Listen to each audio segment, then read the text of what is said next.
I wasn't supposed to be here. Benefit galas weren't my scene. Never had been. Champagne flutes and forced conversations, designer dresses and networking smiles. All of it felt like theater I'd never learned to perform. But Principal Morrison had cornered me last week with that particular look on her face, the one that said this wasn't optional. "Emma, we need someone from the art department. Our biggest donors are attending. Just show your face. Talk about the program. Make them feel good about writing checks." So here I stood in the grand ballroom of some Manhattan hotel, whose marble floors probably cost more than I'd earn in a decade.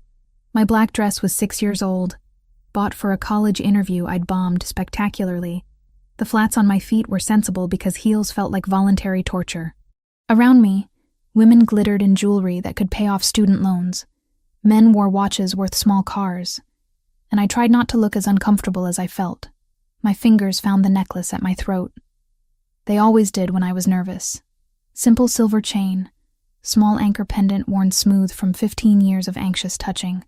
I'd had it so long I barely remembered not wearing it.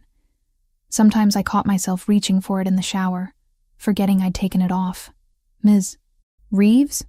I turned to find Principal Morrison approaching with a silver-haired man in an expensive suit. Everything about him screamed money and power, from his Italian leather shoes to the platinum watch on his wrist. "This is Richard Castellano, board member of the Fontanelli Foundation. They're considering a major grant for our program." I shook his hand and slipped into teacher mode.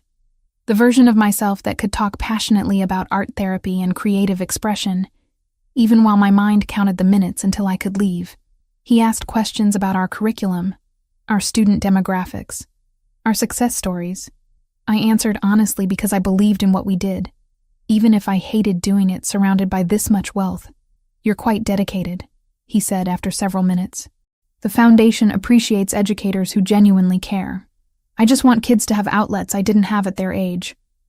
Difficult childhood? The question was too personal for a fundraiser, but his tone was kind enough that I answered. "Complicated, but art helped. Still does. Well, let me introduce you to our director. He makes the final decisions on grants." Castellano gestured across the ballroom. "He's young, but don't let that fool you. Alessandro takes the foundation's work very seriously." We moved through the crowd, and I tried not to catalog how out of place I felt. Every woman here looked polished, confident, like they'd been born knowing which fork to use at formal dinners. I'd grown up in foster care until the Reeves adopted me at 4, then we'd fled to Boston when I was 10 for reasons my parents never fully explained. Fancy galas hadn't been part of that education. Then I saw him. He stood near the bar, surrounded by men in dark suits who moved like trained guard dogs. But he wasn't like them. He was maybe my age, 25 at most.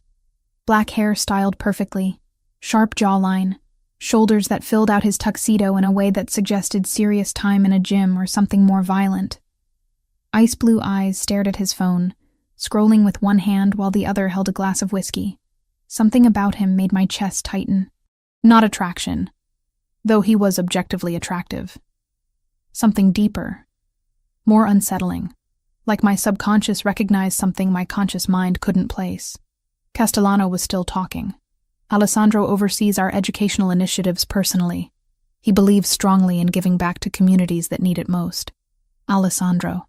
The name felt heavy in my mind, significant in a way I didn't understand. Then he looked up. His eyes found mine across the crowded ballroom and the world tilted. I couldn't breathe, couldn't look away. Those eyes, that exact shade of blue. I'd seen them before. I knew I had. But where? When? His gaze dropped from my face to my throat, to the necklace. Every muscle in his body went rigid. The phone in his hand went dark. The whiskey glass trembled slightly in his grip. For 3 seconds that felt like hours. He just stared at the anchor pendant resting against my collarbone. Then he moved. Not walked. Moved. Like a predator who'd spotted something that belonged to him, cutting through the crowd without seeming to notice the people who stepped hastily out of his way. The men in suits followed, but stopped when he raised one hand in a sharp gesture. I should have run. Every instinct I'd developed from years of surviving foster care screamed at me to turn and leave immediately, but my feet wouldn't cooperate. He stopped directly in front of me, close enough that I had to tilt my head back to meet his eyes. Up close, he was even more intimidating. Taller than I'd realized, at least 6'3", the scent of expensive cologne mixed with something darker, more dangerous. Leather and gunpowder and violence barely contained. "Where did you get that necklace?" His voice was low, controlled. But underneath, I heard something sharp and desperate. My mouth opened. Nothing came out. Those eyes kept boring into mine, demanding answers I couldn't give. "I asked you a question." His hand moved, fingers closing around my wrist. Not painfully, but firm enough that I couldn't easily pull away. "Where did you get it?" "I bought it." The lie came automatically, practiced from 15 years of keeping secrets. "At a thrift store, years ago." "You're lying." "I'm not." Your pulse is racing. His thumb pressed slightly against the inside of my wrist, finding the frantic beating of my heart through thin skin. "You're terrified. Why?" "Because you're grabbing me at a fundraiser." We stared at each other. The noise of the gala faded into background static. There was only him. Only those ice-blue eyes that I knew from somewhere. Only the pressure of his fingers on my wrist and the terrible certainty that this man could destroy me if he wanted to. "Mr. Fontanelli?" Castellano's voice broke whatever spell had locked us together. Alessandro's fingers loosened but didn't immediately release me. When they finally did, my wrist burned where he'd touched me, like his fingerprints had been branded into my skin. "Richard." Alessandro's voice was perfectly controlled now, betraying nothing. "You were introducing me to someone?" "Ms. Emma Reeves. She teaches art at PS 118 in Brooklyn." Brooklyn. The word hit me like a physical blow. Alessandro's eyes sharpened. "Brooklyn," he repeated softly. "How interesting. Why was that interesting?" Why did the name of a borough make his expression shift from controlled fury to something calculating? "I'll be in touch," Alessandro said, still looking at me. "About the grant." Then he turned and walked away, the men in suits falling into formation around him. I stood there shaking, my wrist still burning, my heart still hammering. Castellano was saying something about funding timelines and application processes. I nodded without hearing. My eyes tracked Alessandro across the ballroom. He stopped near the exit, pulled out his phone, made a call. Even from this distance, I could see the tension in his shoulders. Then he looked back at me one final time. The promise in that look made my blood run cold. This wasn't over. Whatever I'd accidentally triggered by wearing this necklace, by being here, by existing, it was just beginning. I left the gala 20 minutes later, making excuses to Morrison about not feeling well. Walked 8 blocks before I could breathe normally again. Called a car because the subway felt too exposed, too public. In the back seat, my hand went to the necklace. I should take it off. Should go home and bury it in a drawer, never wear it again. But I couldn't. It was the only thing I had from that night 15 years ago. The only proof that the girl with blue eyes had been real. Had pressed this into my 10-year-old hand and whispered desperately for me to hide it, to never tell. And now her brother had found me. I didn't need to search his name to know that's who he was. The eyes were identical. The same impossible shade of blue I'd seen dimming in a warehouse in Red Hook when I was 10 years old, when I'd watched a girl my age die in a pool of blood and promised her I'd keep her secret. Alessandro Fontanelli. I'd kept that promise for 15 years, but something told me those years of silence had just come to an end. 3 days passed without further contact. 3 days where I jumped every time my phone rang, where I checked over my shoulder constantly, where sleep came in fragmented pieces filled with blue eyes and blood. I tried to tell myself I was overreacting, that Alessandro Fontanelli had been surprised by the necklace but wouldn't actually do anything about it, that I was safe. I was wrong. It started with the feeling of being watched. On my way to school the second morning, I noticed a black sedan parked across from my building. Tinted windows, engine running, no one getting in or out. By the time I left for work, it was gone. I told myself I was being paranoid. That afternoon, the same car appeared half a block from the school. Different location, same vehicle, same sense of eyes tracking my movements. The third day, there were 2 of them, black sedans at both ends of my street when I left for work. Men in suits standing near the subway entrance, not looking at me directly but positioned in a way that felt intentional. One of them had an earpiece visible beneath his collar. I wasn't paranoid. I was being surveilled.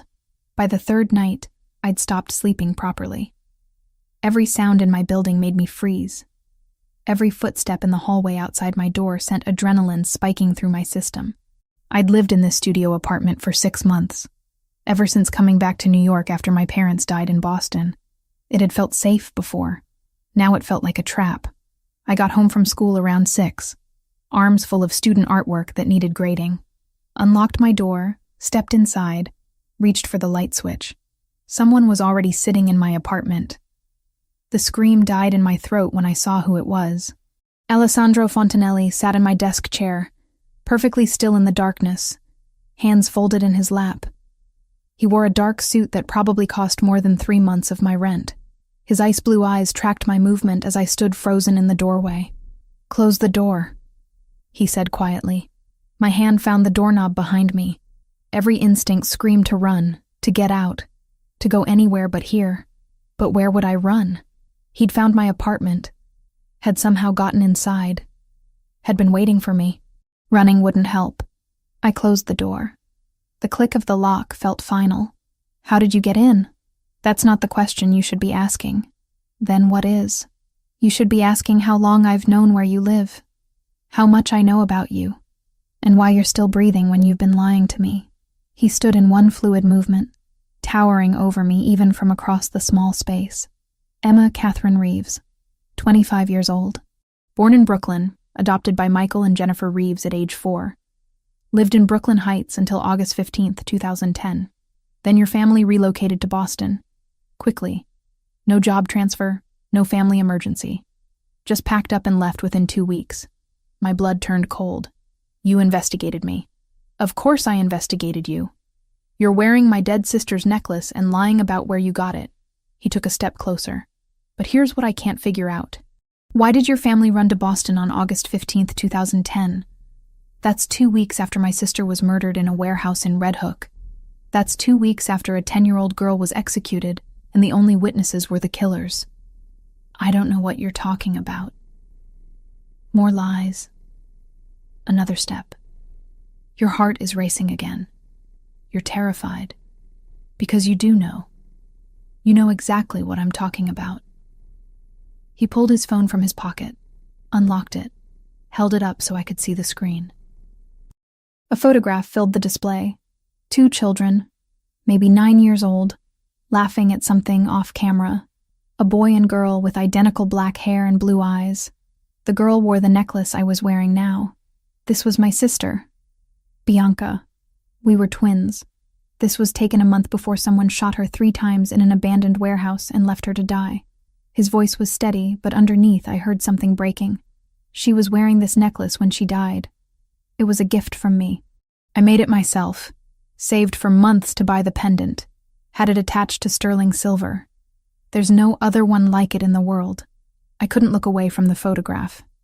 The girl's face, frozen in happiness, laughing at something she couldn't have known would be her last summer. Those blue eyes so full of life. So, I'll ask you one more time, Emma. Where did you get that necklace? My legs gave out. I slid down the wall until I was sitting on the floor, arms wrapped around my knees. 15 years. I'd kept this secret for 15 years. Never told anyone, not even therapists my parents sent me to after we moved. Never spoke about that night, about what I'd seen, about the promise I'd made. But now her brother was standing in my apartment with evidence I couldn't deny, and the walls I'd built around that memory were crumbling. I was there, I whispered. Alessandro went completely still. What? I was there that night. In the warehouse. I saw everything. The words kept coming now. 15 years of silence breaking like a dam. I was hiding. I didn't mean to be there. I ran away from home and I was just trying to find somewhere safe to sleep, and I ended up in that warehouse and then they came. He moved closer, slowly, like approaching a wounded animal. Crouched down in front of me so we were at eye level. Tell me everything. So I did. I told him about my adoptive father drinking, about the fight that night, about running away at 10 years old with nowhere to go, about finding the abandoned warehouse in Red Hook, about hiding under a tarp-covered table in the upstairs office. about waking up to the sound of cars pulling up outside. I heard footsteps on the metal stairs. I stayed hidden, but I could see through a gap in the tarp, could see into the main warehouse space through the office window. My voice shook, but I kept going. There was a man. Older, silver hair. He was carrying a little girl. She was crying, asking for her dad. He kept telling her it was okay, that they'd be with her dad soon, that she was safe. Alessandro's breathing changed.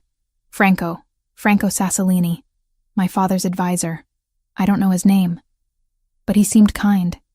He set her down behind some crates, told her to stay quiet. Then the others came. 3 men. 2 of them were speaking another language, Italian maybe. The third one had an accent, different from the others. Hispanic, and he had a tattoo. I closed my eyes, pulling up details I'd tried to forget. A snake. Green and black, going from his collar up his jaw. Very detailed. What happened then? They argued. The older man, Franco, he stood between the girl and the 3 men, started yelling at them.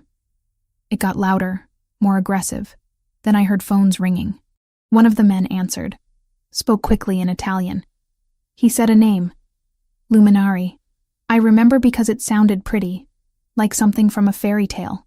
Alessandro's entire body went rigid. You heard Luminari? You're certain? Yes. He said it twice on the phone. Then everything happened so fast. Tears ran down my face, but I didn't stop. The man with the snake tattoo pulled a gun. Franco tried to shield the girl, but they shot him. 3 times. He fell. She screamed and tried to run. They shot her too. Where were you? Still under the table. I was paralyzed. Couldn't move, couldn't scream. I just watched. They made more phone calls, talked about cleaning up later. Then they left, got in their cars and drove away. And it was so quiet except for this wet, rasping sound. My voice broke completely. I knew I should help. I knew I should do something. But I was just a kid and I was terrified. It took me so long to move. By the time I crawled out and went down to where she was, I thought she was already dead. But then her eyes opened. Alessandro reached out, gripped my shoulder. She was alive? When you got to her? Barely. There was so much blood. She looked at me and for a second she was scared. Like I might hurt her too. Then she understood I was just another kid. She reached up and took off the necklace with shaking hands, pressed it into my palm and closed my fingers around it. She could barely talk, but she whispered something. She said, "Hide it. Don't tell. Promise." And you promised. I promised. I didn't know what else to do. Then her eyes just stopped seeing me. She was gone. I looked up at Alessandro, at the tears streaming down his face. I'm so sorry. I'm so sorry I couldn't save her. I'm sorry I kept the secret. But I promised her. And I was so scared they'd come back and kill me too if anyone knew I'd been there. He pulled me into his arms without warning, held me while I sobbed against his chest. 15 years of trauma pouring out. When I finally calmed enough to breathe, he pulled back slightly. You were 10 years old, he said roughly. You witnessed a murder and survived. You kept a dying girl's promise for 15 years. You have nothing to apologize for. But if I'd told someone, you'd probably be dead. Whoever killed Bianca would have hunted you down and eliminated the witness. He stood, offered me his hand. Your parents knew, didn't they? That's why they ran to Boston. I let him pull me to my feet. I told them the next day. I didn't want to lie. They saw the news, recognized the location from my description. They were terrified. My dad said if anyone knew I'd witnessed a Mafia execution, I'd be killed. We left Brooklyn 2 weeks later. They made me promise never to tell anyone what I'd seen. Until now. Until now. I looked at him, at this dangerous man who'd broken into my apartment and somehow made me feel safer than I had in years. What happens now? His expression hardened. Now I find out who Luminari is, and I make them pay for what they did to my sister.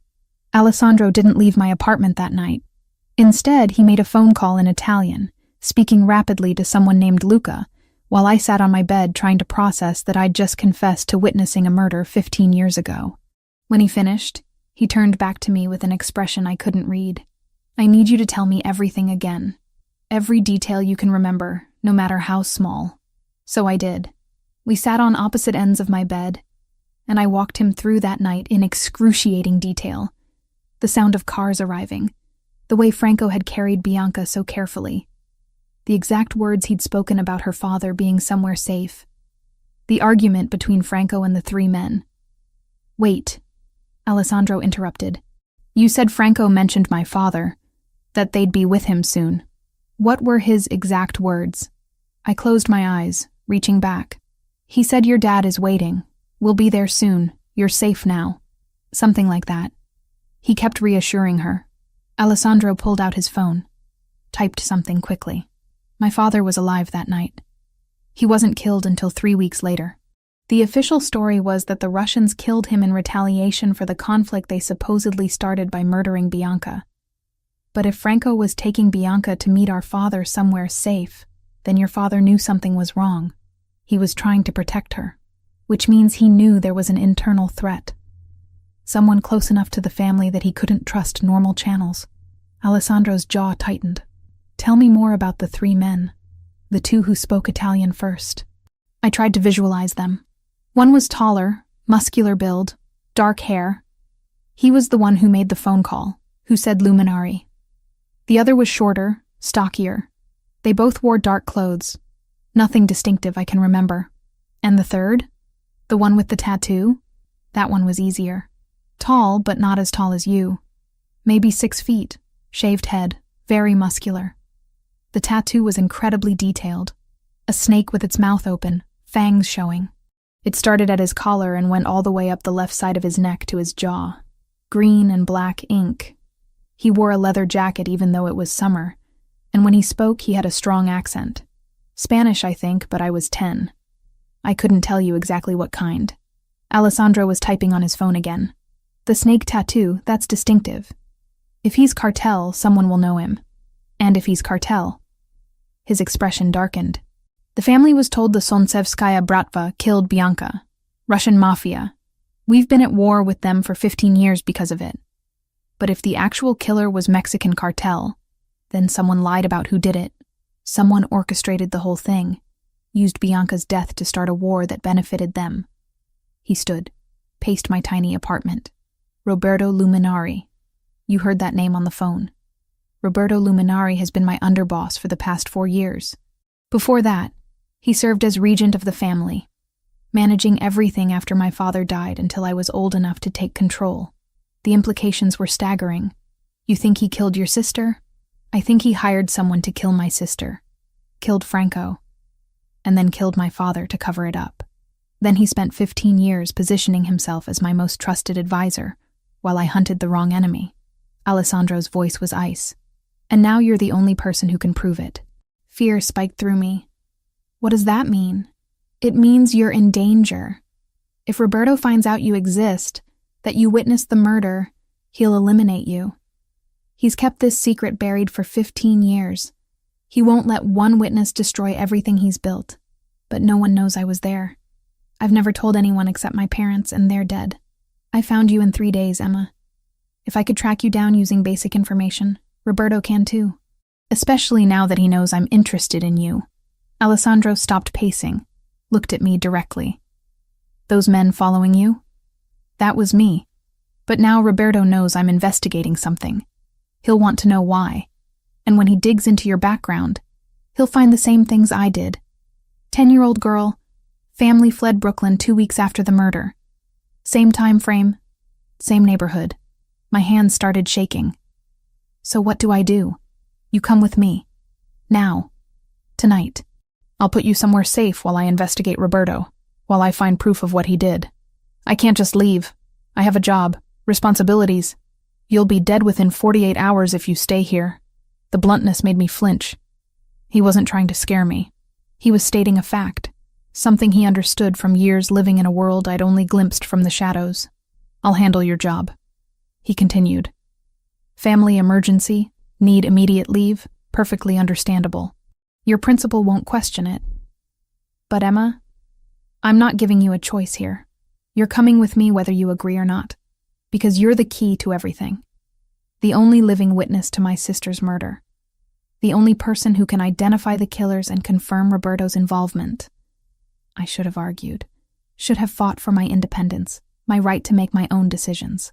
But looking at Alessandro's face, at the determination and barely controlled fury, I understood something fundamental. This wasn't about me anymore. This was about a 10-year-old girl who'd bled out on a warehouse floor while her brother searched for answers. This was about justice 15 years delayed. Okay, I said quietly. I'll go with you. Relief flickered across his face, quickly masked. Pack a bag. Enough for a week. Clothes, toiletries. Anything you can't live without. While I moved around my small apartment gathering things, Alessandro made more phone calls. I heard him giving orders in clipped tones, arranging security, setting up protocols. When I emerged from the bathroom with my toothbrush and medications, he was standing by the window looking down at the street. There's a car parked at the end of the block that wasn't there when I arrived, he said without turning around. Black sedan.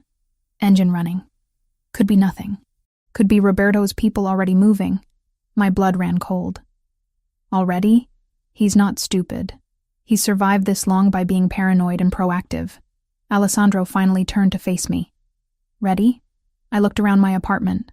6 months of trying to build a life in the city where I was born, trying to find some connection to the place my parents had fled from so urgently. Now I was leaving again. Running again. Because of the same night that had forced us out the first time. Ready? I lied. We took the back stairs.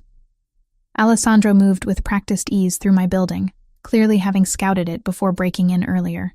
At the ground floor, a different door than the main entrance, he held up a hand to stop me, pulled out his phone, checked something, then pushed the door open. A black SUV waited in the alley, windows tinted, engine running. The driver was a massive man with a shaved head and a scar bisecting his left eyebrow. He nodded to Alessandro. Vincent, any problems? 2 men watching the front entrance. They haven't moved in 20 minutes. Want me to handle them? No. We leave quietly. If they follow, lose them. If they try to intercept, eliminate the threat. Alessandro opened the back door, gestured for me to get in. Emma, this is Vincent. He's been with me for 8 years. You're safe with him. I climbed into the SUV, Alessandro following.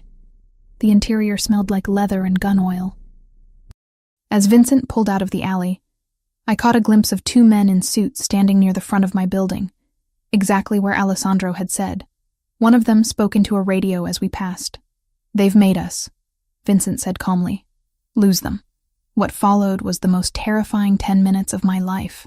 Vincent drove like he'd trained for this, weaving through Brooklyn streets with precision that suggested military or law enforcement background. Twice I saw cars behind us attempting to follow. Twice Vincent outmaneuvered them with turns that shouldn't have been possible. Finally, we merged onto the highway heading toward Manhattan. No one followed. We're clear, Vincent confirmed. Alessandro's hand found mine in the darkness, squeezed once. You did well. Most people panic. I'm panicking now, I admitted. I know, but you're doing it quietly, which is what matters. His thumb traced circles on the back of my hand, a gesture that should have been comforting, but felt charged with something else. Emma, I need you to understand what you're walking into. My world isn't safe. It's not clean or simple. The people I deal with, the things I have to do to maintain control, they're not pretty. You're warning me about violence? I watched your sister die when I was 10 years old. This is different. This is choosing to be part of it instead of accidentally witnessing it. I'm not choosing to be part of your world, I said. I'm choosing not to die. There's a difference. He almost smiled. Fair enough. We drove the rest of the way in silence. Manhattan rose before us, towers of glass and steel glittering in the night. Vincent navigated to a building in Midtown that screamed wealth, pulling into an underground garage secured by gates and armed guards. Welcome to my home, Alessandro said as we got out. For the foreseeable future, it's yours too. The private elevator took us directly to his penthouse. When the doors opened, I stepped into a space that belonged in architectural magazines. Floor-to-ceiling windows overlooking the city. Furniture that was more art than function. Lighting that seemed to come from everywhere and nowhere. It was beautiful and intimidating, and completely alien to someone who'd spent most of her life in modest apartments and foster care bedrooms. The guest room is this way. Alessandro guided me down a hallway. Private bathroom, everything you should need. If something's missing, tell me and I'll have it delivered. The guest room was bigger than my entire studio apartment. King bed with sheets that looked expensive, a desk, a closet that could fit 3 times the wardrobe I owned. Through another door, a bathroom with marble floors and a shower big enough for 4 people. Get some rest, Alessandro said from the doorway. We'll talk more in the morning about what happens next. Alessandro? He turned back. Thank you. For protecting me. Even though I'm just a stranger who happens to have information you need. His expression softened slightly. You're not just information, Emma. You were there with my sister in her last moments. You kept her promise for 15 years. That means something. To me, that means everything. Then he closed the door, and I was alone in a room that cost more than I'd earn in 5 years, processing the reality that my life had just completely disintegrated because of a necklace I'd worn every day without thinking. I should have been terrified. I was terrified, but underneath the fear was something else, something that felt almost like relief. For 15 years I'd carried this secret, this weight. Now someone finally knew. Someone who understood what it meant, who could finally give Bianca the justice she'd deserved. Whatever came next, at least I wasn't carrying it alone anymore. I woke to sunlight streaming through floor-to-ceiling windows, disoriented for a moment about where I was. Then memory crashed back. Alessandro. The penthouse. Running from men who wanted me dead because I'd witnessed a murder 15 years ago. I checked my phone. 7:30 in the morning. 14 missed calls from Principal Morrison, and 3 texts asking where I was. My stomach twisted with guilt. But what could I say? Sorry, can't come in, hiding from the Mafia. When I finally worked up the nerve to leave the guest room, I found Alessandro in the kitchen area. He'd changed from last night's suit into dark jeans and a gray Henley that emphasized his build. Coffee mug in hand, phone pressed to his ear, speaking rapid Italian to someone. When he saw me, he ended the call. Morning. There's coffee and I had breakfast delivered. Help yourself. The kitchen island was loaded with pastries, fruit, bagels, cream cheese, enough food for 6 people. My stomach rumbled despite the anxiety. I need to call my principal, I said, pouring coffee. She's worried. Already handled. Luca called this morning, told her you had a family emergency and needed immediate leave. She approved 2 weeks. Luca, my second in command. He's been with me since I took control of the family 4 years ago. Alessandro watched me doctor my coffee with cream and sugar. How'd you sleep? Barely. You? Same. I've been working on identifying your snake tattoo friend since 4 this morning. He pulled out a tablet, swiped to an image. Is this him? I looked at the photo. A man with a shaved head and neck tattoo, exactly as I remembered. The snake's fangs visible even in the grainy surveillance shot. My breath caught. That's him. That's the man who shot Bianca and Franco. Alessandro's expression went cold and satisfied simultaneously. His name is Javier Castillo, freelance sicario who works primarily for the Cartel de Sinaloa, based in Tijuana but travels for high-value contracts. He's wanted in 3 countries for murder, trafficking, and weapons charges. How did you find him so fast? I have contacts who specialize in this kind of information. Description of a distinctive tattoo combined with cartel connections. Timeline from 2010, it was enough. He swiped to another image, this one a dossier with details in Spanish and English.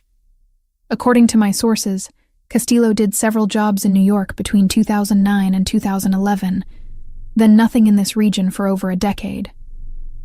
Because Roberto didn't need him anymore, I said quietly.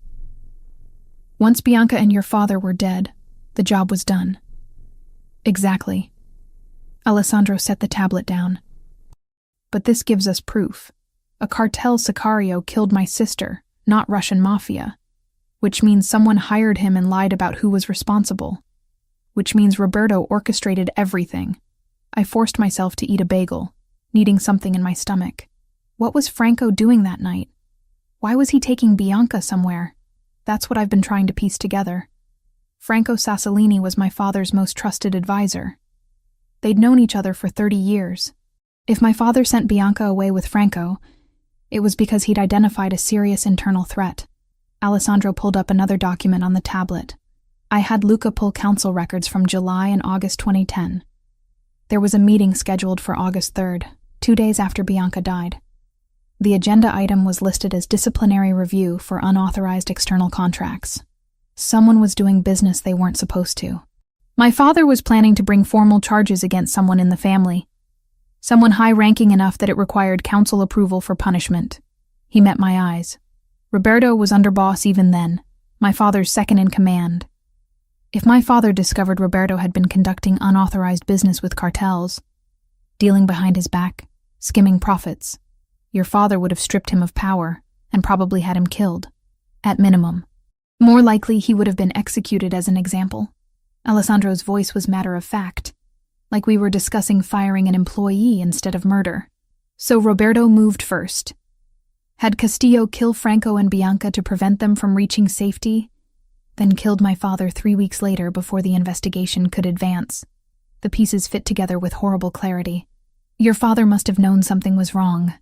That's why he sent Bianca away with Franco. He was trying to protect her until he could deal with Roberto.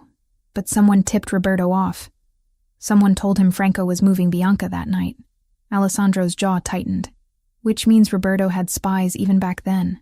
People loyal to him over my father. I thought about what I'd heard that night, replaying the conversation in my mind. When Franco was arguing with the men, he said something. He switched to English for one sentence. He said, "He knows everything. He's already gone to the council." Alessandro went very still. You're certain those were his words? I'm certain. It stood out because everything else was in Italian. But that one sentence, he said it in English. Maybe so Bianca would understand, or maybe just because he was stressed. I closed my eyes, pulling up the exact memory. He said it right before they shot him, like he was trying to tell them it was too late, that killing them wouldn't stop what was already in motion, which means my father had already presented evidence to the family council, had already started formal proceedings against Roberto. Alessandro stood abruptly, started pacing. That's why Roberto had to kill my father so quickly. The council knew there was an investigation. If my father had lived another week, Roberto would have been exposed and eliminated. But your father died, and you were just a child, too young to follow up on the investigation. And Roberto became regent, controlling everything while I grew up. He had 11 years to bury evidence, to consolidate power, to ensure his version of events became accepted truth. By the time I was old enough to take control at 21, the Russian war had been raging for over a decade. There was no reason to question it. My phone buzzed. A text from an unknown number. I opened it, and my blood turned to ice. The message was simple. One line. We know you're with him. Come out, and we'll make it quick. I showed Alessandro. His expression went from anger to cold fury in a heartbeat. When did this come through? Just now. I don't recognize the number. He took my phone, did something with it, then handed it back. They tracked you through your phone. I should have thought of that last night. We'll get you a clean device today. Alessandro. They know I'm here. They know I'm with you. They know you're somewhere with me. This building is a fortress. They can't get to you here. But his tone suggested he was trying to convince himself as much as me. I need to move faster. Roberto's escalating, which means he's panicking. As if summoned by the conversation, Alessandro's phone rang. He glanced at the screen, and something flickered across his face. It's Roberto. Are you going to answer? I have to. If I avoid him now, it confirms I'm onto him. Alessandro composed his expression into neutrality before answering. Roberto, good morning. I couldn't hear the other side of the conversation, but I watched Alessandro's face carefully. His expression remained controlled, but his free hand curled into a fist against the counter. No, I haven't been avoiding you. I've been dealing with some personal matters. Nothing that concerns family business. Pause. I don't think that's necessary. Whatever you need to discuss can wait until our scheduled meeting Thursday. Another pause. Longer this time. No, Roberto. I'm not meeting you today. I said Thursday. He ended the call, set the phone down deliberately. He wants to meet immediately. Says there are urgent matters requiring my attention. He's never pushed this hard before. Because he knows something's wrong. He knows you're investigating. Or he knows about you.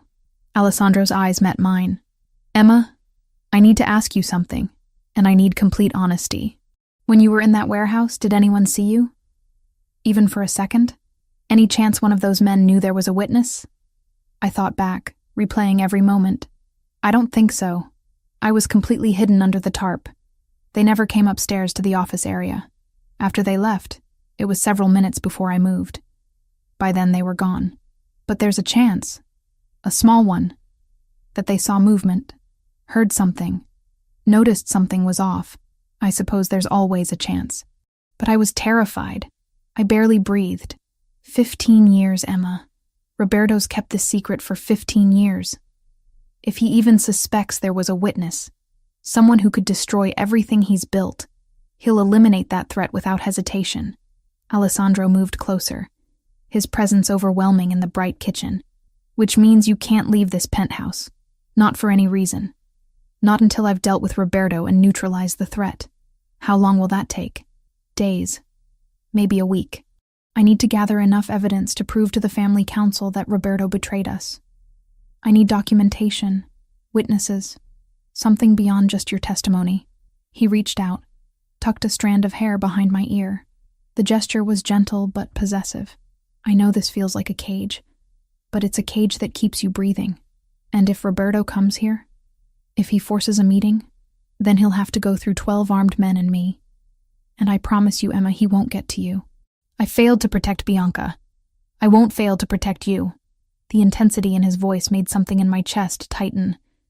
This wasn't just about finding his sister's killer anymore. Somewhere in the past 24 hours, I'd become something more than a witness to him, something personal. Outside the windows, the city sprawled beneath us. Millions of people living ordinary lives, going to jobs, drinking coffee, completely unaware that 20 floors above them, a woman was hiding from killers because she'd made a promise to a dying child 15 years ago. I need to do something, I said. I can't just sit here waiting. If I'm stuck in this penthouse, give me something to do, something useful. Alessandro considered this, then nodded. Write down everything you remember from that night. Every detail, no matter how small. Descriptions of the 2 Italian men. Any other words you heard. The exact timeline. Anything that might help us identify everyone involved. You think there were others besides Roberto? Roberto didn't act alone. Someone helped him, covered for him, possibly carried out the actual murders under his orders. If we can identify everyone involved, we can dismantle his entire network. He handed me the tablet. Start writing. I'll have Luca bring you a clean laptop and phone later. As he turned to leave, my hand caught his wrist. Alessandro, thank you. For believing me. For protecting me. I know I'm just some random teacher who happened to witness something, but you're not random, he interrupted. You were there when my sister died. You gave her comfort in her last moments. You kept her promise for 15 years. That makes you family in a way Roberto never was. His hand covered mine where it gripped his wrist, and I protect my family. Then he was gone, disappearing into his office to make calls in Italian, while I sat at his kitchen counter trying to write down memories I'd spent 15 years trying to forget. 5 days trapped in Alessandro's penthouse. 5 days of watching the city through floor-to-ceiling windows, feeling like a bird in a very expensive cage. The guards rotated shifts every 8 hours. I learned their names, their patterns, the way they moved through the space like well-trained shadows. Marcus during the day, David in the evenings, Vincent at night. All of them unfailingly polite, constantly armed, never quite looking me in the eye. Alessandro disappeared for hours at a time, handling business he wouldn't discuss. Sometimes I'd hear him on phone calls in Italian, his voice sharp with command.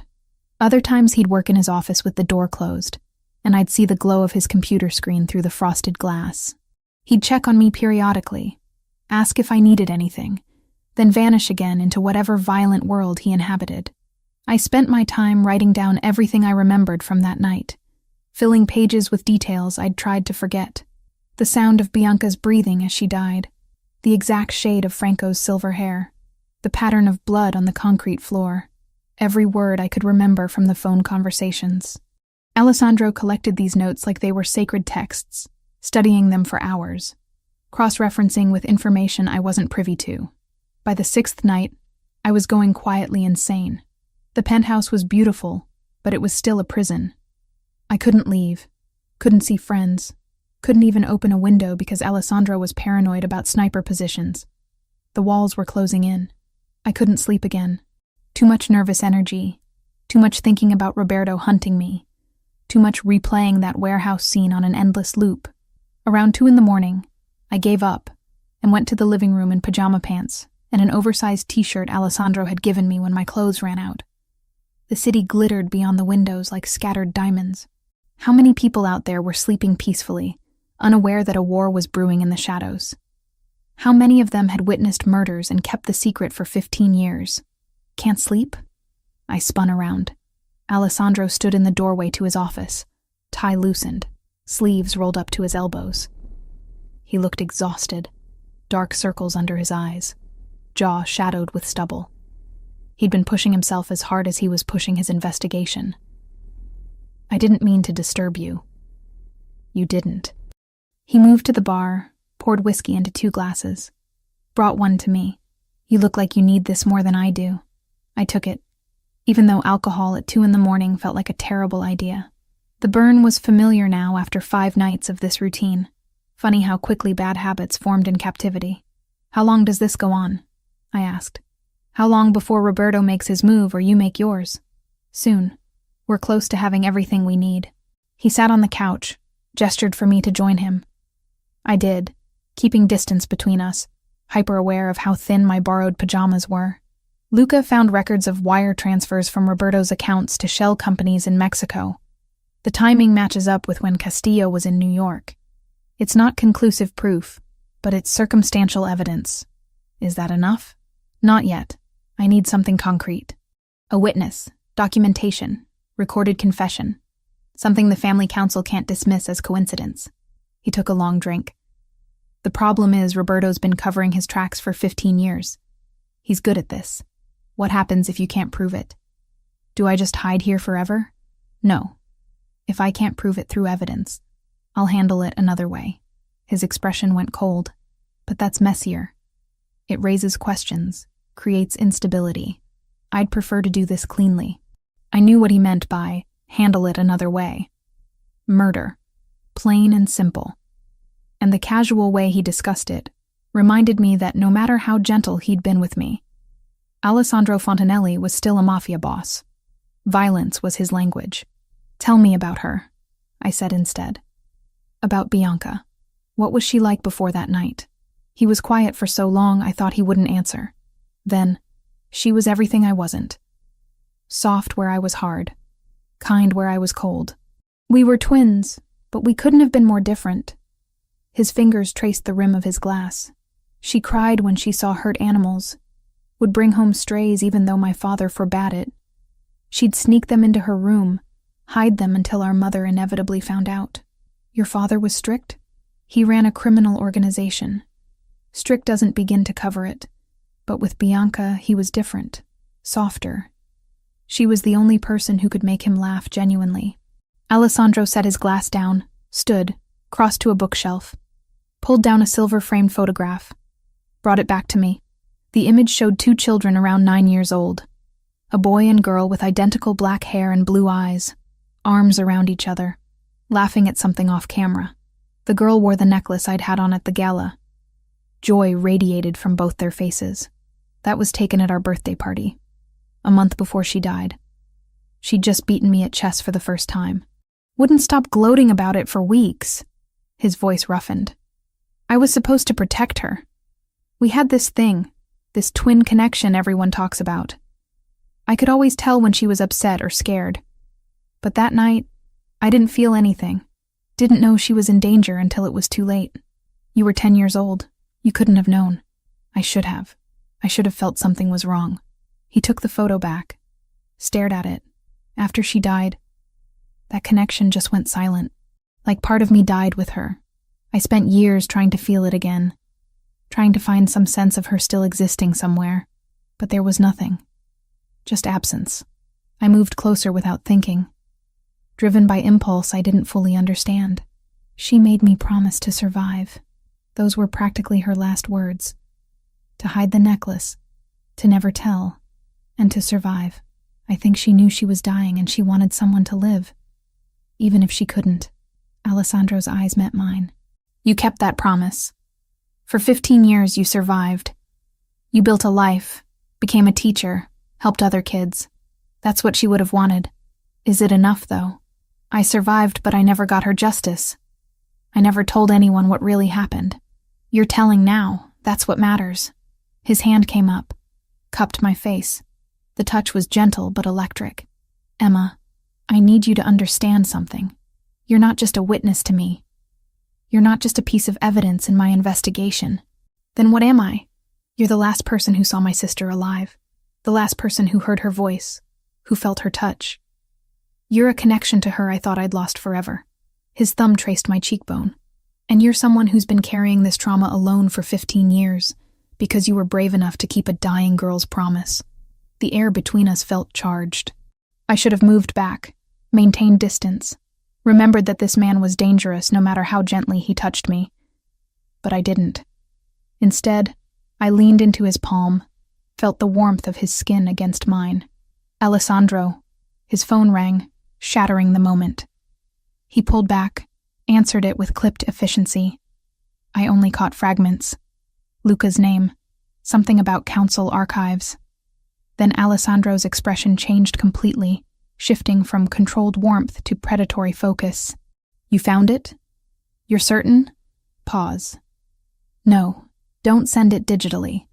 Bring the physical documents here. Now. He ended the call, looked at me with something like triumph. Luca found what my father presented to the family council in July 2010. Formal accusations against Roberto with documented evidence of unauthorized cartel dealings, skimming operations, and betrayal of family interests. That's what you needed. Proof. It's what I need to show the council that my father already proved Roberto was a traitor 15 years ago. Combined with your testimony about hearing Roberto's name at the murder scene, about the cartel sicario, about Franco's words, it's enough. His hands gripped my shoulders. Emma, this is almost over. Once I present this to the council, Roberto's finished. But he won't go quietly. He'll fight back. Let him. I'm ready.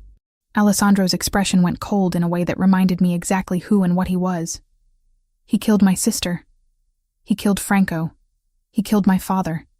He's terrorized you and tried to have you murdered. I'm going to end him. And I'm going to do it in a way that destroys everything he's built. Before I could respond, before I could process the violence in his voice, his office intercom buzzed. A voice I recognized as Vincent's came through. Tense and urgent. Boss, we've got a situation. Roberto just arrived in the lobby with 6 men. He's demanding to see you. Says it's family emergency, can't wait. Alessandro's jaw tightened. How did he get past building security? He's got authorization codes. Old ones from when he used to visit regularly. Security let him through before we could intervene. Lock down the floor. No one comes up without my explicit order. I don't care if he's got codes. I don't care if he claims emergency. He doesn't get access to this penthouse. Understood. But boss, he's making threats. Says if you don't meet with him, he'll take it as declaration of war. Alessandro looked at me, something dangerous and protective flashing in his eyes. Go to your room. Lock the door. If you hear gunfire, get in the bathroom and stay low. Understand? You're going to meet with him? Here? Now? I don't have a choice. If I refuse, it confirms everything he suspects. I have to face him. Have to maintain the pretense that nothing's wrong until Luca arrives with those documents. His hands framed my face. Emma, I swear to you he won't get near you. I'll kill him myself before I let him hurt you. I'm not worried about me. I'm worried about you walking into an ambush. This is my world. This is what I do. He pressed a kiss to my forehead, quick and fierce. Now go. Lock the door. Don't come out until I tell you it's safe. I wanted to argue. Wanted to tell him this was insane. That meeting with Roberto while tensions were this high was suicide. But the look in his eyes stopped me. This wasn't just about strategy or safety. This was about facing the man who'd destroyed his family. This was personal. So I went to my room like he ordered, locked the door, stood with my ear pressed against the wood, listening to the sounds of the penthouse. Footsteps, voices too muted to make out words. The elevator chiming, and waited for the gunfire I was certain would come. I couldn't stay in the room like Alessandro ordered. Call it stupidity or survival instinct. But I needed to know what was happening. If gunfire started, if something went wrong, I wasn't going to die trapped in a bedroom without knowing why. I crept to the door, unlocked it as quietly as possible, eased it open just enough to slip through. The hallway leading from the guest wing to the main living area was dimly lit. I could hear voices now, clearer. Alessandro's controlled baritone and another voice. Older, smoother. You've been avoiding me, Alessandro. That's not like you. I've been busy, Roberto. Handling personal matters that involve hiding school teachers in your penthouse. That kind of personal. My blood turned cold. He knew. Of course he knew. I moved closer, keeping to the shadows, until I could see into the living room. Roberto Luminari stood near the windows, hands clasped behind his back like a professor delivering a lecture. He looked nothing like I'd imagined. Silver hair perfectly styled, expensive suit, wire-rimmed glasses that gave him an intellectual air. He could have been anyone's grandfather, not a man who'd murdered children. 6 men stood behind him in a loose semicircle. All of them had the look of professionals, hands near concealed weapons, eyes constantly scanning.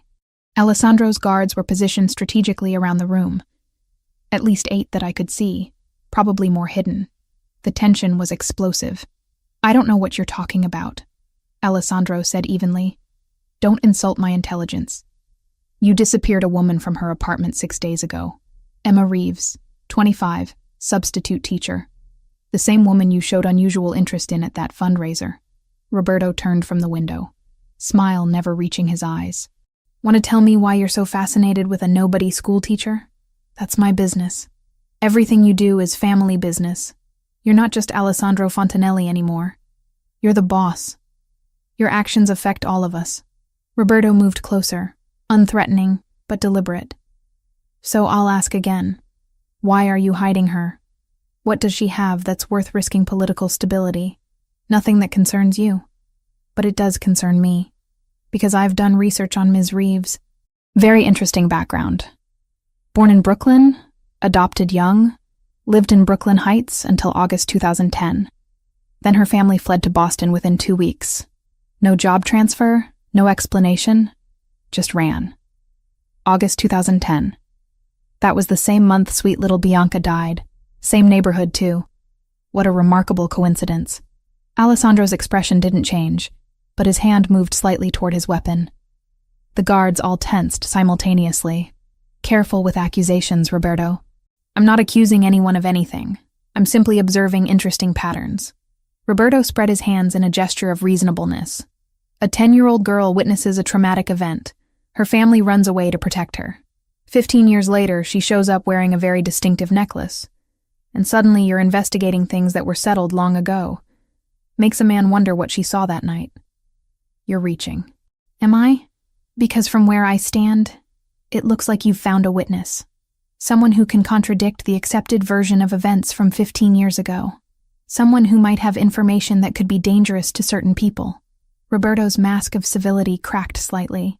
Where is she, Alessandro? Somewhere you'll never find her.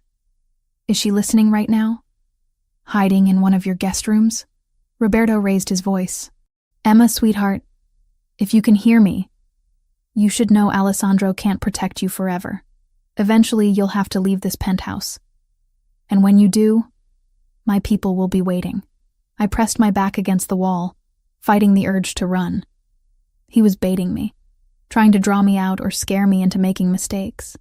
She's not your concern, Alessandro said coldly. She's absolutely my concern.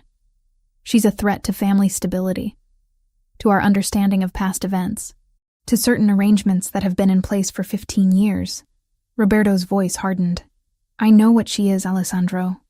I know what she saw, and I know you're using her testimony to build a case against me. Then you know I have proof you're a traitor." The words hung in the air like a death sentence. Roberto's pleasant facade shattered completely. "Traitor, I'm the one who held this family together after your father's death. I'm the one who raised you, who taught you everything you know about leadership. I earned my position through years of loyal service. You murdered my sister. You murdered Franco. You murdered my father." Alessandro's voice was ice. "You hired a cartel sicario named Javier Castillo to kill them, then blamed the Russians to start a war that kept everyone distracted while you consolidated power. You've been lying to my face for 15 years. Roberto laughed. Actually laughed.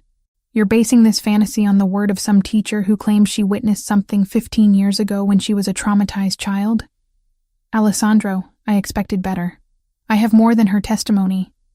I have financial records showing wire transfers to Mexican shell companies. I have documentation of your unauthorized dealings with the Cartel de Sinaloa. I have the formal accusations my father presented to the family council days before his death."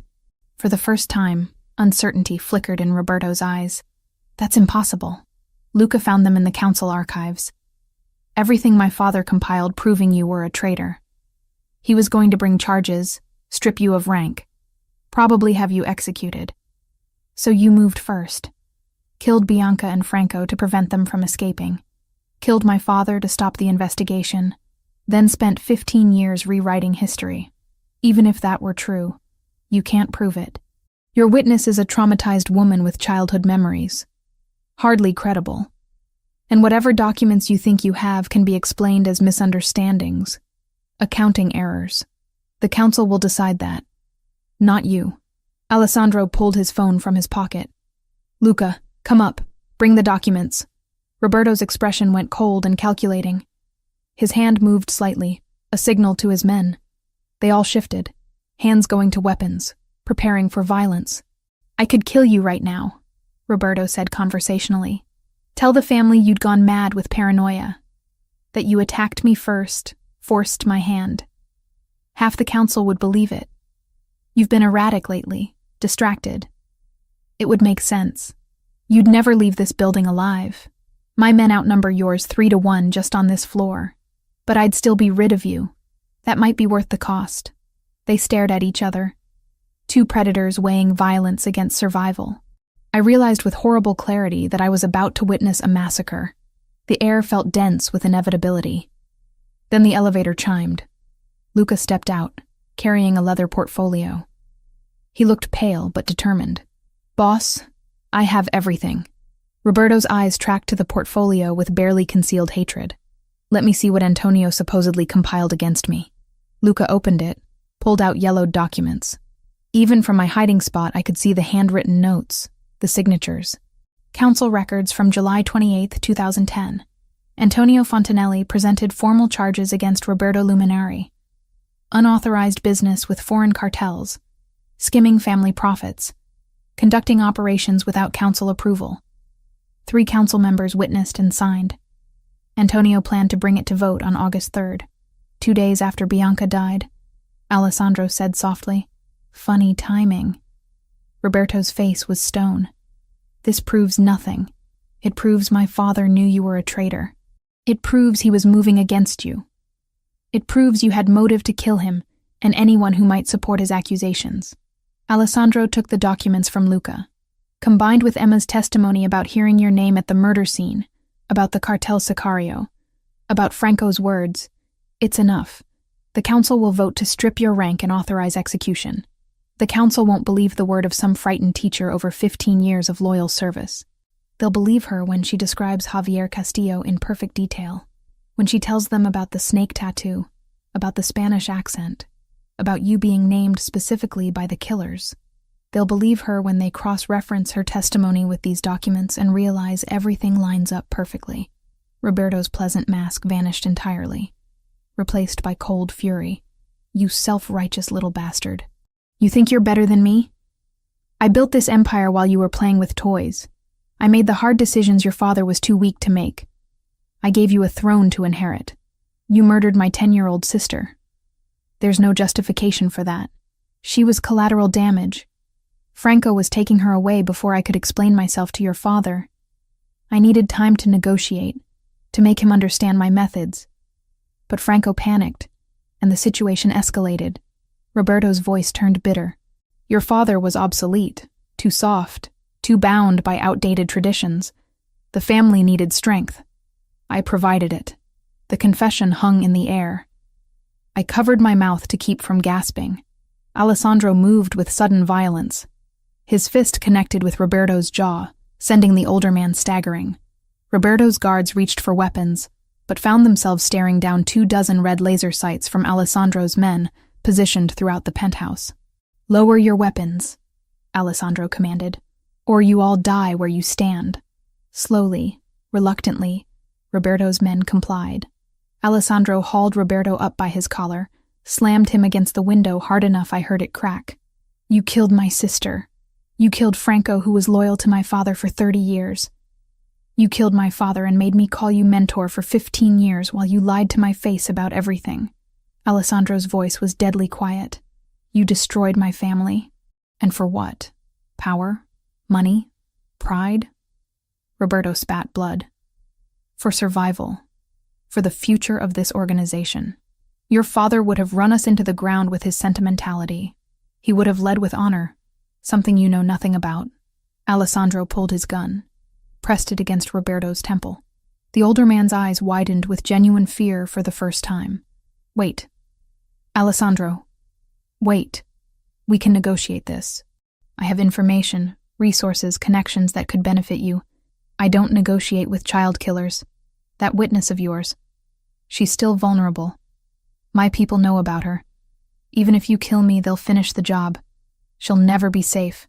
Alessandro hit him again, then again.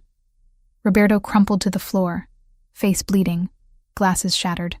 Her name was Bianca, my sister, your victim. Say her name. Alessandro, please. Say it. Bianca, Roberto sobbed.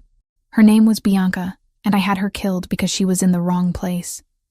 And Franco, and your father. I did it all to protect what I'd built. I'm sorry. I'm sorry. Sorry isn't enough. The gunshot was deafening in the enclosed space. Roberto's body jerked once, then went still. Blood spread across the white marble floor like dark wine, pooling around his head. I couldn't move. Couldn't breathe. I'd just watched Alessandro execute a man in cold blood. Watched him pull the trigger without hesitation, without remorse.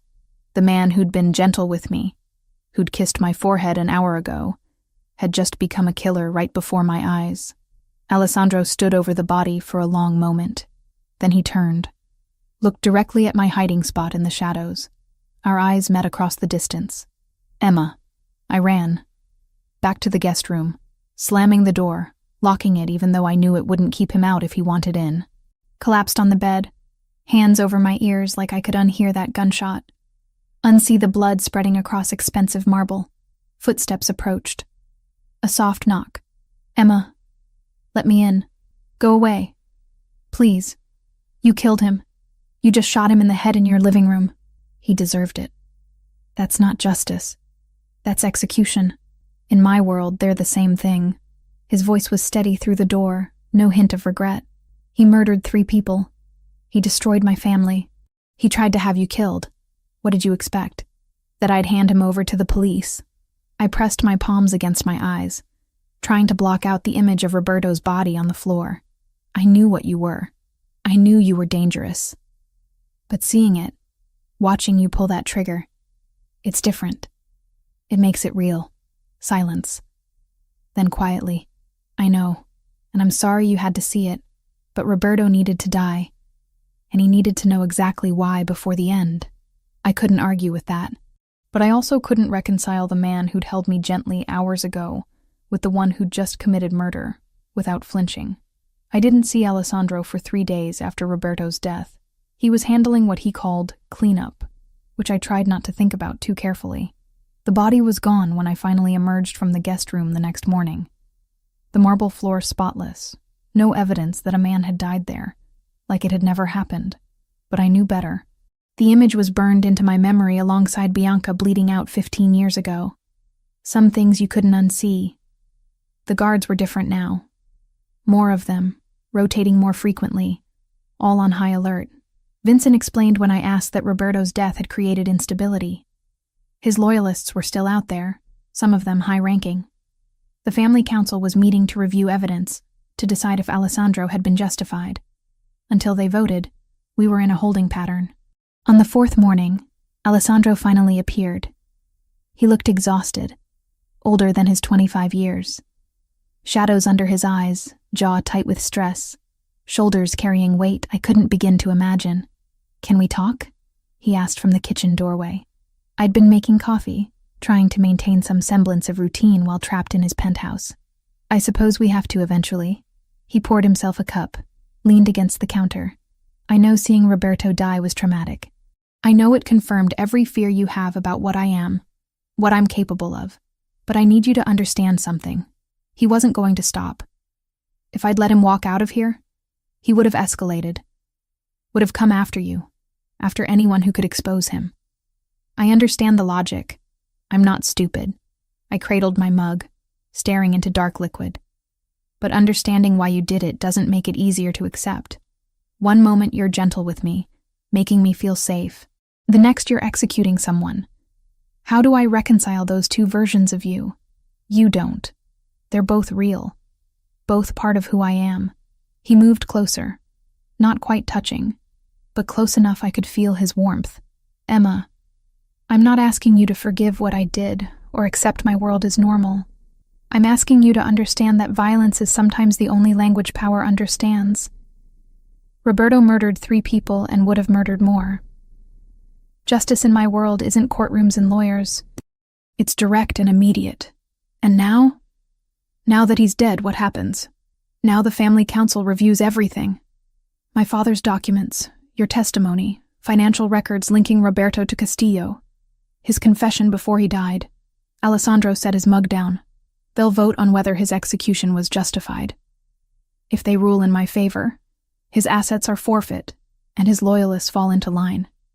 If they rule against me, I face consequences. What kind of consequences? Best case, censure and loss of some authority.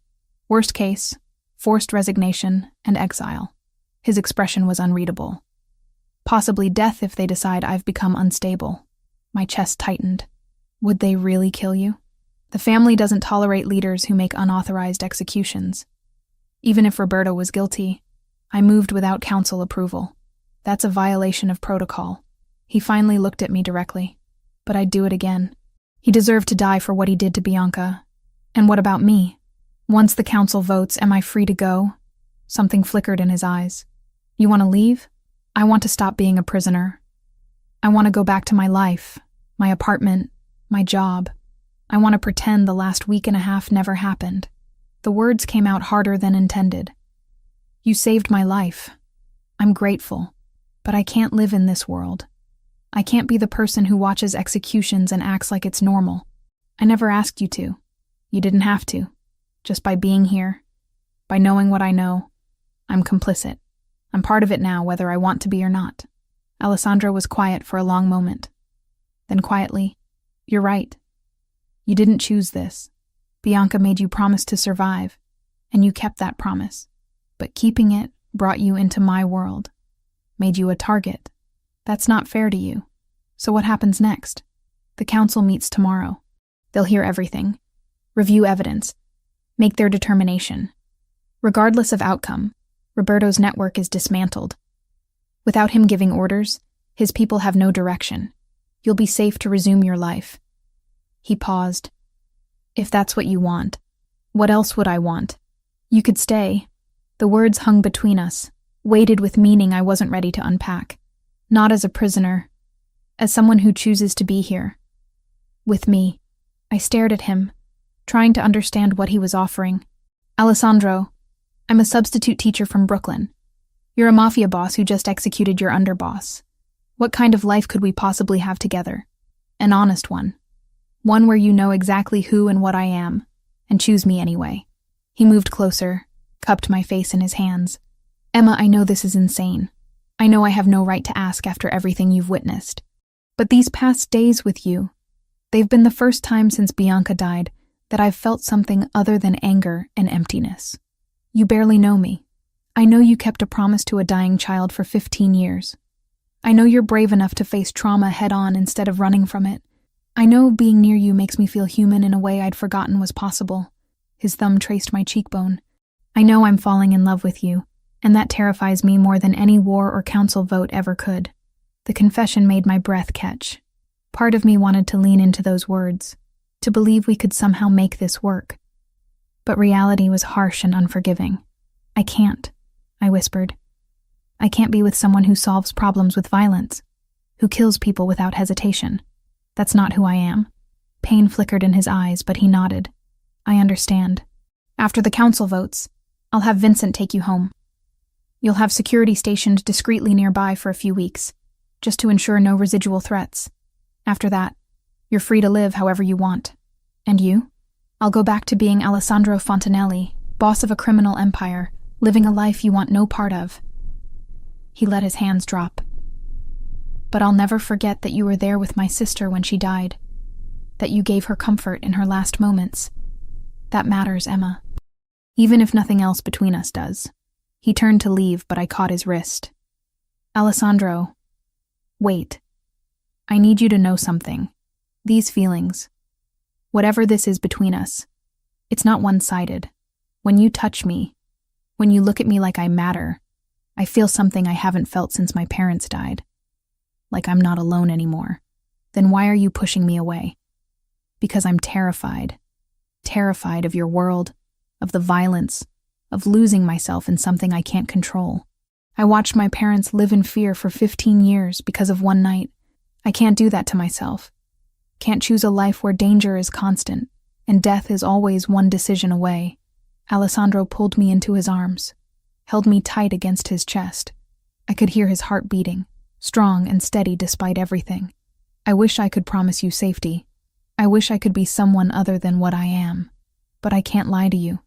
Not after everything. My world is dangerous. It always will be. And anyone close to me lives with that reality. I know. I pulled back enough to look at him. That's why I have to leave. Not because I don't care about you. Because I care too much to watch you become more of what killed Bianca. You think I'll end up like Roberto? I think violence breeds violence. I think the more you kill, the easier it becomes. I think eventually you'll stop seeing people as human and start seeing them as obstacles or threats. I touched his face gently. And I think you deserve better than that. Better than becoming the thing you hate. He kissed me then, fierce and desperate, like he was trying to memorize the taste of me before I disappeared. I kissed him back, pouring 15 years of loneliness and fear and desperate need for connection into it. When we finally broke apart, we were both breathing hard. If circumstances were different, he said roughly. If I was anyone else, would you stay? If circumstances were different, we never would have met. Bianca would still be alive and you'd be living whatever life she'd have wanted for you. I managed a sad smile. I'm glad I met you, Alessandro. I'm glad I could finally tell someone the truth about that night. But we were never meant to be anything more than this. Two people brought together by tragedy, trying to find justice for a little girl who deserved so much better. She did deserve better. So do you. He stepped back, putting distance between us. The council meets at noon tomorrow. Luca will bring you my decision after that. Whatever they decide, you'll be free by tomorrow night. What if they rule against you? What if you're in danger? Then I'll handle it the way I handle everything. With violence and strategy and whatever it takes to survive.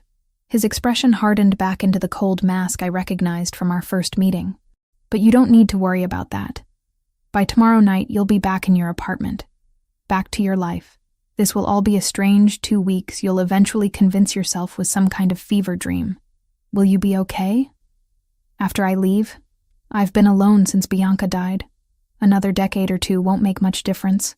He moved toward his office, then paused. Emma, thank you for keeping her promise, for surviving, for giving me closure I thought I'd never have. That means everything. Then he was gone, door closing behind him with quiet finality. I stood in the kitchen of his expensive penthouse, coffee going cold in my hands, wondering how I'd managed to fall for someone whose world I couldn't possibly inhabit. Tomorrow the council would vote. Tomorrow I'd be free. Tomorrow I could go back to teaching art to fourth graders and pretending the past 2 weeks hadn't happened. So why did freedom feel like the worst kind of prison? Vincent drove me back to my apartment 2 weeks after I'd left it. 2 weeks that felt like a lifetime. Alessandro hadn't said goodbye. He'd been gone when Vincent knocked on the guest room door that morning, already at the council meeting that would determine his fate. Luca had delivered the news an hour later. The council ruled in Alessandro's favor. Roberto's betrayal was confirmed through overwhelming evidence. My testimony, combined with Antonio Fontanelli's documents and Roberto's recorded confession, left no room for doubt. Alessandro's execution was deemed justified. His position was secure. And I was free to go. My apartment looked exactly as I'd left it. Student artwork still on the walls, art supplies scattered across the desk, coffee mug in the sink from that last morning before everything changed. Like the world had frozen while I'd been gone. "We'll have someone posted nearby for the next few weeks," Vincent said, setting my bag inside. "You won't see them, but they'll be watching. Just in case any of Roberto's people get ideas. Thank you. Boss wanted me to give you this." He handed me a phone, new and clean. "Your old one was compromised. This one's secure. His number's already programmed in if you ever need anything." After Vincent left, I stood in the center of my tiny studio and tried to feel relieved. I was home. I was safe. Roberto was dead. His network dismantled. The threat was gone. I could go back to teaching. Back to my ordinary life. So why did everything feel hollow? I returned to work the next day. Principal Morrison welcomed me back with sympathy about my supposed family emergency. My students had made welcome-back cards, their messy handwriting and enthusiastic crayon drawings exactly the kind of pure joy I'd needed. For 8 hours, I pretended everything was normal. But at night, alone in my apartment, I couldn't stop thinking about Alessandro, wondering if he was okay, if the council's ruling had really resolved everything, if he was sleeping, or if he lay awake like me, replaying those last conversations. 3 days passed, then a week. My phone stayed silent. The number Vincent had programmed remained untouched. Alessandro had meant what he said. He'd let me go, given me the freedom I'd asked for. I should have been grateful. Instead, I felt like I'd lost something irreplaceable. On the 8th day, I made a decision. Probably a stupid one, definitely a dangerous one. But I couldn't keep living with this weight, this sense of unfinished business. I called the number Vincent had saved. It rang twice before Alessandro answered. Emma. Just my name, but the way he said it made my breath catch. Like he'd been waiting for this call, hoping for it despite everything. "I need to ask you something," I said. "And I need you to be completely honest. Always. Are you okay? Really okay? The council ruling, your position, all of it?" Silence for a moment. Then, the council restored full confidence. Roberto's remaining loyalists either fell in line or were removed. The Russians accepted our explanation about the 15-year misunderstanding. We're negotiating reparations and new territorial agreements. Everything's stable. That's not what I asked. I know. His voice roughened. I'm functional. I'm leading the family, making decisions, handling business. But am I okay? No. I haven't been okay since Bianca died. And letting you walk away didn't help. You didn't let me walk away. I chose to leave, because I couldn't give you what you needed. Safety, normalcy, a life without violence. You were right to go. What if I was wrong? The words came out before I could stop them. What if leaving was the coward's choice? What if I ran because I was scared of how much I felt instead of scared of who you are? Emma, don't do this to yourself. You made the right call. Did I? Because I've spent the last week teaching art to 9-year-olds and feeling like I'm sleepwalking through someone else's life. Everything that mattered, everything that felt real, happened in those 2 weeks with you. And I threw it away because I was terrified. You were terrified for good reason. My world almost got you killed. Your world also made me feel alive for the first time since my parents died. Made me feel like I mattered. Like my survival for the past 15 years meant something. I paced my small apartment. Phone pressed to my ear. Alessandro, I need to know something. When you said you were falling in love with me, did you mean it? Or was it just the intensity of everything that happened? I meant it. I mean it. Past tense doesn't apply when the feeling hasn't changed. He paused. But that doesn't mean we should act on it. You deserve better than a life spent wondering if I'll come home, or if you'll get a call that I've been killed. You deserve peace. What if I don't want peace? What if I want something real, even if it's dangerous? Emma, I want to see you. Not at your penthouse, not with guards everywhere. Somewhere neutral. Can you do that? When? Tonight. There's a cemetery in Brooklyn, Greenwood. Meet me at the main entrance at 8. Why a cemetery? Because I need to take you somewhere. Show you something. And then we can both decide if this is really over, or if we're giving up on something that could matter. He agreed. I spent the rest of the day second-guessing myself. But by 7:30, I was in a car heading to Greenwood Cemetery. The grounds were officially closed, but Alessandro had connections that could open anything. He was waiting when I arrived, standing beside a black car, wearing jeans and a dark jacket instead of his usual suits. He looked younger, more like the 25-year-old he actually was instead of the Mafia boss he'd been forced to become. "Where are we going?" he asked as I approached. "Follow me." I'd done research during the week I'd been gone. Found records, made calls, discovered information I hadn't known at 10 years old. Now I led Alessandro through winding cemetery paths until we reached a section with newer headstones. There, 2 markers side by side, Bianca Marie Fontanelli, born March 15, 2000, died August 1, 2010, beloved daughter and sister. Franco Giovanni Sassolini, born June 8, 1960, died August 1, 2010, loyal friend and protector. Alessandro stopped dead, staring at the stones like he couldn't quite believe they were real. "I didn't know they were buried together. Your mother arranged it." I found the records. She wanted Bianca laid to rest beside the man who tried to save her. I moved closer to him. I've never visited before. Never could bring myself to face it, but I needed to come here with you. Needed to tell her that her promise worked, that I survived, that I helped you find the truth. Alessandro knelt between the 2 graves, one hand on each stone. "Bianca, I'm so sorry it took me 15 years. Sorry I didn't figure it out sooner. Sorry Roberto got away with it for so long." His voice broke. "But I got him. He's gone. And Franco's been avenged too. You're both finally at peace." I knelt beside him, pulled the necklace from under my shirt. I'd worn it every day for 15 years. But now it was time to let it go. She gave me this in her last moments. Made me promise to hide it, to never tell, to survive. I kept that promise, Bianca. I survived. And because I did, Alessandro found the truth. Your death wasn't meaningless. It wasn't forgotten. I unclasped the necklace, placed it at the base of Bianca's headstone. The anchor pendant caught the fading sunlight, gleaming silver against dark granite. "Thank you," I whispered. "Thank you for trusting me. Thank you for that final gift. I hope wherever you are, you know you made a difference." Alessandro pulled me against him, buried his face in my hair. We stayed like that for a long time, kneeling between 2 graves, mourning people we'd both lost in different ways.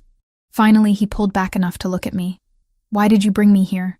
"Because I needed you to see that I'm not running from your past anymore. I'm not scared of the girl who died, or the weight of what I witnessed. I've carried her with me for 15 years. If I'm with you, I'll keep carrying her, but I won't be alone in it anymore. Emma, I still can't promise you safety. I'm not asking for safety. I'm asking for honesty, for a real relationship where I know exactly who you are and what your life involves, where I maintain my own identity, my own life, but build something with you anyway." I took his hands. "I want to keep teaching. I want my own apartment as a refuge when everything gets too intense. I want clear boundaries and the ability to walk away if things become unbearable. But I also want you. Want whatever this is between us. You're asking for a partnership, not a fairy tale.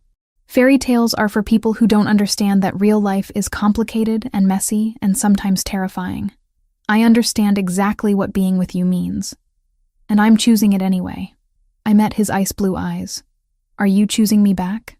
He kissed me then, gentle and fierce all at once. When we finally broke apart, He rested his forehead against mine. I choose you. Every day. Every decision. For as long as you'll have me. But if it gets too dangerous, if you change your mind, if you need to leave, I won't stop you. Your safety matters more than my happiness. Deal. But you don't get to make decisions for me about what's too dangerous. I'm an adult who survived trauma before. I can make my own choices. Stubborn woman. You have no idea. We stayed at the cemetery until the sun finished setting, talking about logistics and boundaries and what a relationship between a Mafia boss and a substitute art teacher could possibly look like. It wouldn't be easy. It wouldn't be safe. But it would be real. 6 months later, I stood in front of a classroom teaching 4th graders about color theory, while Alessandro handled business I deliberately didn't ask about. Most nights I went home to my apartment in Park Slope. Some nights I went to his penthouse in Manhattan. We'd found a rhythm that worked, a balance between his world and mine. And once a month, we visited Greenwood Cemetery together, brought flowers, told Bianca stories about our lives, thanked her for the promise that had brought us together. She'd asked me to survive 15 years ago. I'd done more than that. I'd lived, and I'd found someone who understood that surviving and living weren't always the same thing, but both were worth fighting for. The anchor necklace remained at her grave, returned to its rightful owner, but the promise remained with me, woven into everything I'd become. Some people are brought together by chance, others by tragedy. Alessandro and I were brought together by a 10-year-old girl's final wish, a 15-year-old secret, and the desperate human need to believe that even in darkness, justice and love could somehow survive.